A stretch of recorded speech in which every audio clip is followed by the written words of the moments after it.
Well, hi there. How you doing? Welcome along to another edition of the 116, a podcast about going higher, wider, closer, and deeper. It's a presentation of First United Methodist Church in downtown Peoria. And hey, don't forget to like us, share us on social media. We appreciate that. Follow us on your platform that you're watching on YouTube or whatever. And go to peoria1.com for more information about us and to leave a message. We would love to hear from you. That's peoria1.com. Well, this is kind of sort of a follow-up to a podcast we did late last year. Late last year, we did a podcast that many of you responded to so positively about how to survive a blue Christmas, how to make it through the holiday season if you're suffering from grief. And as I began to contemplate and notice, because so many people are grieving these days, especially with the prevalence of COVID deaths and younger people dying due to that, I began to notice that a lot of you are dealing with children who are grieving, and it just breaks your heart to know how to help them. And we don't always know what to do about that. So I've invited our Director of Congregational Care, Kirsten Tharp, back into the studio. Kirsten, welcome along today to weigh into this heavy topic. Are you ready for this? I am. Let's do this. Okay. So the question at our hand is you know somebody, or maybe your own children are grieving. Perhaps they've lost a parent or somebody really close to them. And you find them asking questions like, well, when are they coming back? Or I just don't understand. Why did I lose my daddy? Why did this happen to my mom? And it just absolutely breaks your heart. Kirsten, what is your first response to somebody who is dealing with a child who is grieving? What's the first big thing you think that we should know about this child? So I think we need to take a pause and recognize that kids grieve, but they may not grieve like adults. Adults here in our society don't necessarily respect death. We don't like to talk about it. And so we get kind of weird when a child is grieving on top of it. Mm-hmm. I think if you're dealing with a child who's going through a loss of a loved one, it's important to just start out with the basics. Listen to them. Have that conversation. Let them talk. Right. They will understand on their own terms and on their own timeline. It might not be like what we expect them to be doing with their grief, but they're going to deal with this in their own way, and they're going to grieve. Mm-hmm. It's even, research has been done, and even little people up to like 18 months, they can't tell us that they're grieving, but they can show us that they're grieving. If they're around adults who are experiencing loss, they actually will themselves be more cranky. They will be more difficult to console. So even at little tiny ages, kids grieve. Yeah, and that makes sense, because I've been, especially if you watch videos on YouTube, you'll see all these videos where animals are grieving somebody or who have missed somebody. And it makes sense that if even an animal gets it like that, even, besides dogs, other animals that are less relational, they still seem to have that capacity for grief. But yet we don't understand that in our own kids. In fact, I wonder do you think it's possible that we as adults don't want our kids to grieve because, like you said, it makes us uncomfortable. It makes us face our own grief. 100%. We don't want our kids to hurt as a parent, as a loved one, anybody who spends time with young people. We don't want them to hurt. We want them to be happy, and we know as adults how much grieving can hurt. And so we don't want that same experience for our kids. Mm-hmm. But grief is real. Yeah. I wonder if maybe this is also a valuable thing to say here at the start, and it's this. There are a lot of people out there who want to tell you how you are messing things up these days as an adult, and you shouldn't say this, and you should say this, and it's really heavy to bear all that. So let's just start from the framework of understanding we really mean well. We want to do well. It's just that do you agree with that we just don't always know that we don't have the tools? Yep. Once again, we don't grieve well as a society. We make death a topic that people don't talk about. They push it under the rug. They don't want to discuss that. It's not a fun topic. It's not a happy topic. And then we in turn turn that into our kids, and we don't always enter this time of grief real solidly. And it's not a mistake. It's not we're doing them a disservice. We just don't always know what to do. My personality type is that I deal I'm I'm an Enneagram 4. I'm a deep thinker. I feel things deeply. So I guess I spend a lot of time with these emotions. I recognize that we're probably talking with some people who even listening to this topic is going to be difficult because they said, why do we have to think about this negative stuff? And I try to do that. I try to pour positive into other people's lives. But why is it important for us to even as adults have this conversation about grief? It's real. It's happening. It's happening more, like you mentioned at the very get-go with the pandemic, and younger people are experiencing losses, and we need to be able to have these conversations to do the best thing that we can for our kids, and that's to help them through these difficult times. Let's deal with some of the myths especially about dealing with children with grief. I've gone through a lot of grief in my life. I've had some major losses in my life. And so I've kind of made a study of this so I can understand myself better. And one of the prevalent myths that I see out there, and I'm kind of curious your take on this, is I've heard from people that there's a spiritual problem if you're grieving for very long. Yeah, okay, you might cry a little bit, but there's a spiritual issue about this. Is that a valid argument to make? Oh my goodness, no. Every person is going to grieve differently. No two people grieve alike, and that goes for our kids as well. But to grieve means that you've loved and then you've lost. It has nothing to do with how deep your faith is, how strong of a person you are. That's 100% a myth, because we grieve because we loved someone that we lost, not, and it's not because we don't have a strong faith, we don't believe in God, anything like that. It's just simply our response to losing a loved one. Right. And one of the things that, as far as dealing things from a spiritual perspective, I kind of get that idea because the Bible speaks a lot about being strong and courageous and builds us up, but there's this false notion that this isn't somehow a sacred emotion, when in fact it's one of the things God put in us. We're told we are made in the image of God, so certainly, and you can see that throughout Scripture, a God who does at times grieve.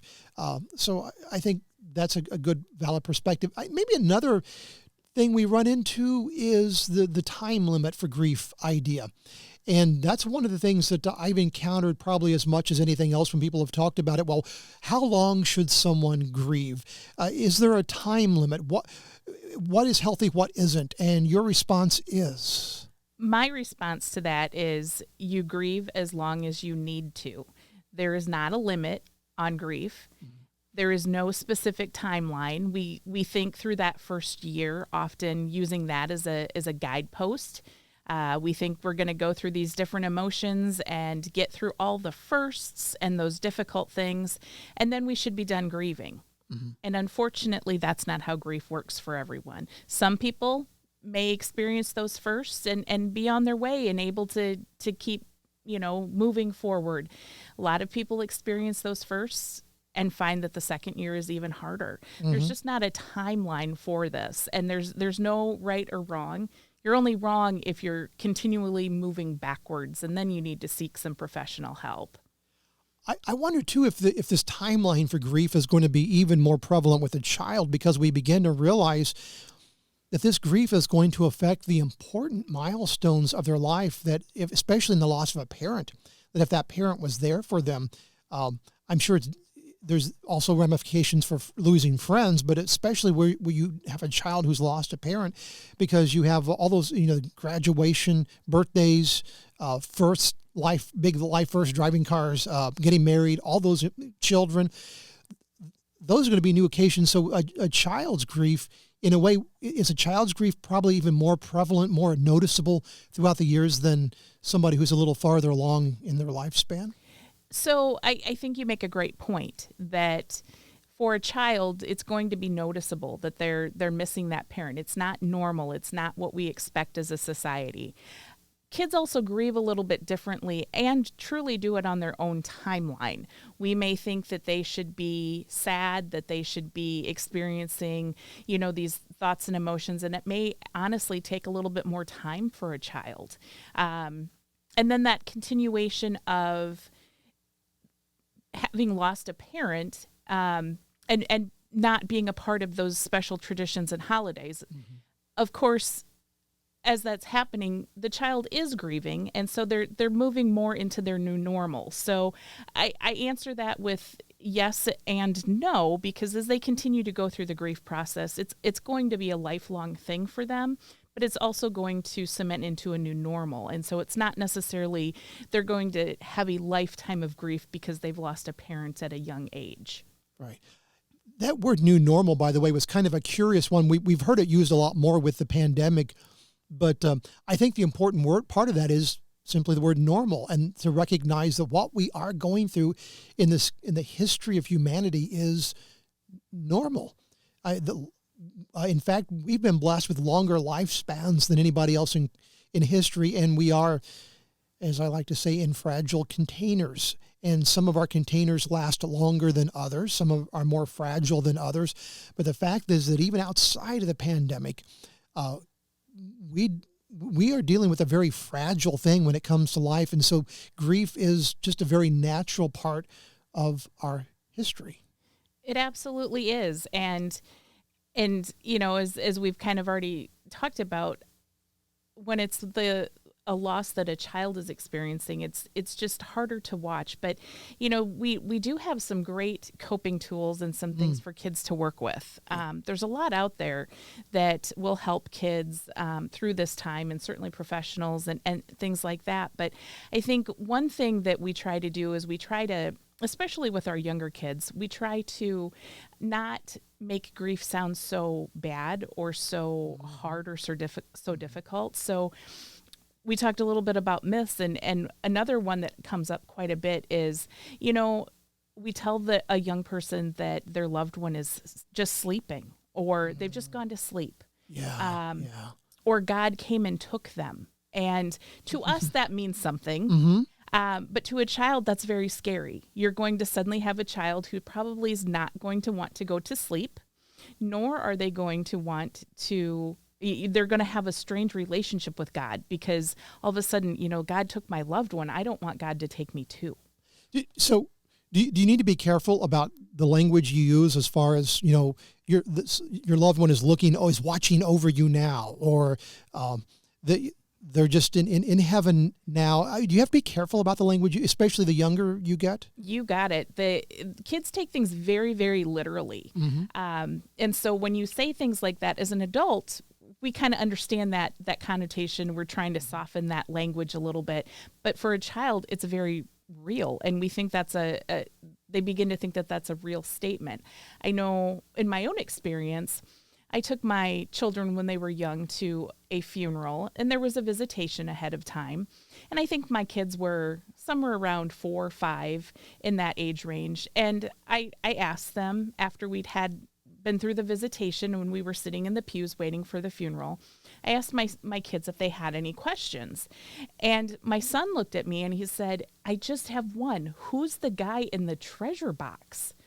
And so for him, his observation was there was a man inside a treasure box. It wasn't a casket. It wasn't anything like that is normal to an adult for, you know, a funeral and things. He saw a treasure box.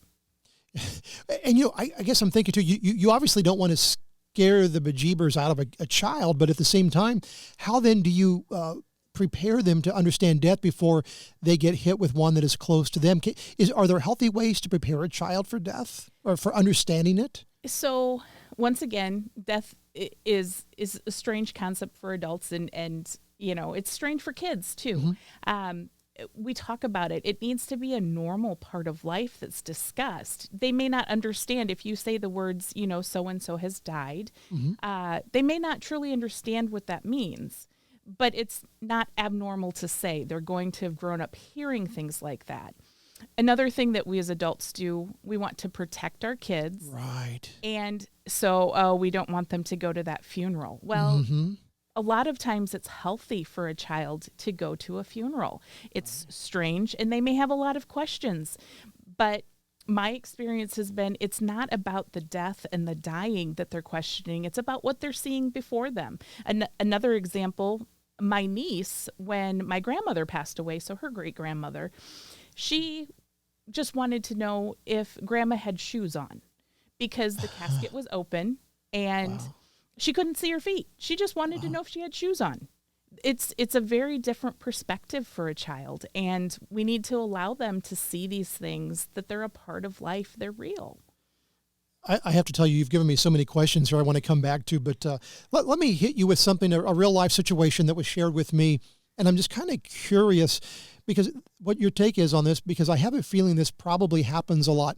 And let's just start by saying in this situation, I, again, suspect it was a well-meaning adult, somebody who meant well, who thought they were being helpful, but it's clear that what they said was not helpful. Okay, so we have a child who had lost her father, and she was expressing a level of grief and sadness over it in a Sunday school class. And the Sunday school teacher said, "Oh, honey, you should be happy. Your dad is in heaven now." Now, I get why we adults would want to tell her, you should be happy your child is in heaven. Your thoughts on that response? Such an adult thing to say to a child who doesn't understand. Absolutely beautiful words. Mm-hmm. We should, as Christians, be happy that our loved ones have received that gift of eternal life. Absolutely. But when you're a child and your daddy's not there anymore, that doesn't feel like happiness. Mm-hmm. So those words, very real to the child, don't make any sense. Why would this person who I trust, who's teaching me about God, suddenly says something like that? And I don't get that. That's really tough. Yeah. I think another problem that I'm observing anyway, one that actually was part of the impetus for inviting you here, is noticing, first of all, we recognize that right now our society is a mess. We've become at war with each other, and we don't want to talk politely to each other anymore about our feelings. So as a result, it's created two very strong camps that are constantly fighting against each other. And so here's a real situation I ran into. A parent who was divorced, but their young child's father had died, and the child was asking, when is daddy going to come home? That's one aspect of this, but the other is I could identify the anger in the parent, because they were angry at a society that allowed things to get this destructive with each other, but also anger over having to deal with this issue with a child. I'm wondering, what would you say to the parent or caregiver who is struggling with anger about these things? That's hard, because anger is very real and a real part of grief. Mm-hmm. And if you're in a situation where you're the caregiver or you're trying to pick up some of these pieces, it's hard for you to then bring comfort and help your child appropriately grieve. Mm-hmm. That's a really difficult situation. Right. But it's important, once again, that a child sees you when you're upset, within reason, but it's okay to show a child your tears and to say that I'm sad right now. They need to know that those emotions are absolutely okay. It's not okay to break things and have tantrums and things like that as an adult.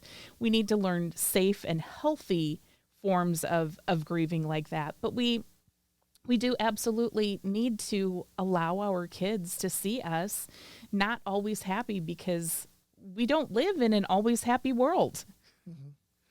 Mm-hmm.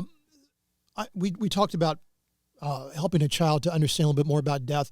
Do you have some certain words or ways of describing death to a child, or resources you would recommend to help somebody have good, healthy language for talking with a child about death? So there are a lot of different ways that you can work on talking about death and grief with kids. One thing is to allow them to play. Children's work is play, and let them create, let them draw pictures, let them color pictures, let them, if there's a child who's lost a parent, let them play house and talk about dad, or mom if they've lost them. It may open up some of that conversation, and through their play, they're telling you how they're feeling. We need to let kids be on their own set of terms. We need them to, they're not going to sit down with us and just go, this is how I feel, because they're not little adults. But if we get them involved in different activities, a lot of times that will help bridge some of that communication with them. So if your child looks at you with those big doughy eyes with the tears coming out, and they say, why did this happen? Why did this happen to my mommy, to my daddy? And you're thinking, yeah, that's what I want to know too. I don't have an answer. Right. Is that a valid answer? Can you tell a child, I don't know? Because we as adults like to let a child know how competent we are. Is it okay to say, I don't know? The reality is we don't know. We can't always answer that. So that's a perfectly normal response. We don't know. And that's okay to a child, because they need to understand too that death is one of those things that we don't fully understand. Mm-hmm. So instead of telling a child that their loved one has gone to sleep, and I realize this is probably going to be dependent upon the age of the child, but what are some healthy words to use that you would think would help a child to better understand what they are dealing with when somebody has died? We use the terminology. We say they have died. It means their body here on earth is no longer working. Okay. But we don't sugarcoat it. We don't say all these playful things around it that, they're just sleeping is so unhelpful. It seems like it might be okay at the time. It really doesn't offer a whole lot of help. We use the terms, they have died. Here's another one of my ones that I've heard. Well, God must have wanted them more than we did. Bless our hearts. We say such wrong things sometimes, meaning well, but we say such wrong things, don't we?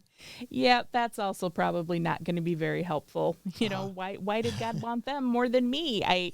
That's how a child's going to turn that around. That's how an adult will sometimes turn that around, let's be honest. So just not a helpful phrase altogether. So what I'm hearing you say then is just use as frank of language as your child at their age is able to comprehend or deal with, and help them in that way. Yep. Okay. All right. Good. You mentioned coping tools, and I've got to think that I noticed you brought some resources with you today. What are some good coping tools for those of us who are amateurs but very quickly becoming, you might say, professionals in the field of helping children because we're forced into it against our will? What are some good tools for us? So I brought with me a book today, and it's called Water Bugs and Dragonflies. And it's a great story, even for adults, to read, and it just tells the story of how we think that these water bugs are going along, they're living their lives, and then they suddenly disappear, and the water bugs left behind don't really understand. But what has truly happened at the end of the story is these water bugs have turned into dragonflies, and they're living a whole new life. So it's a beautiful way to explain to a child somewhat like what it means to experience death. And the name of the book and the author? Water Bugs and Butterflies by Doris Stickney. Yeah, hold that up to the camera there one more time. There you go. Give folks a chance to see that one more time. Excellent. Thank you for sharing that.